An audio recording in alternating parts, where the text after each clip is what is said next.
नमस्कार, मी doctor Swapnali Bandgar, Narayani eye care, Jaysingpur. आजचा प्रश्न आहे काचबिंदू म्हणजे काय.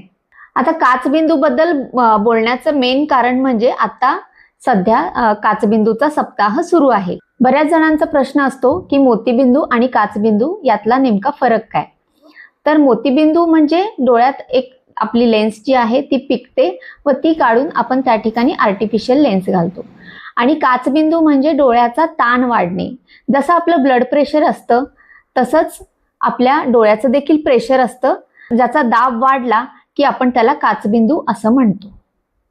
काचबिंदू म्हणजे काय, तर जसं आपलं ब्लड प्रेशर आपण नॉर्मल रेंज म्हणतो 120-80, तसंच आपल्या डोळ्याचं जे प्रेशर आहे ते 10 आणि 21च्या मध्ये लागतं.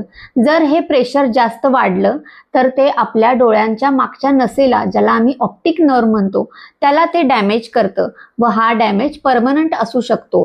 काचबिंदूमुळे जाणारी नजर ही कायमस्वरूपी जात असते, तर त्याच्यावर लवकरात लवकर निदान होणं हे फार महत्त्वाचं आहे. काचबिंदूला आपल्या नजरेचा किंवा दृष्टीचा चोर असं म्हणलं जातं, थीफ ऑफ साईट असं याला म्हणतात. असं का म्हणतात, कारण यामध्ये पेशंटला कोणत्याही प्रकारची लक्षणं नसतात, कुठलाही त्रास नसतो. काही प्रमाणात ज्याला आम्ही अँगल क्लोजर ग्लॉकोमा किंवा काचबिंदू म्हणतो, ज्याच्यामध्ये डोळ्याचं प्रेशर हे अति प्रमाणात वाढतं, अशा केसमध्ये पेशंटला कधी कधी मळमळ होणं, उलट्या होणं, डोळ्यात ठणका घालणं हा प्रकार होऊ शकतो.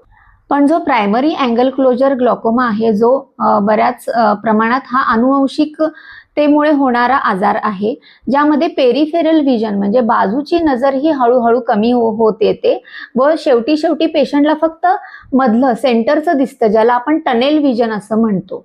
तर हळूहळू ही जेव्हा दिसायची कमी होते तेव्हा पेशंट आमच्याकडे येतो, जी की ॲडव्हान्स स्टेज असते.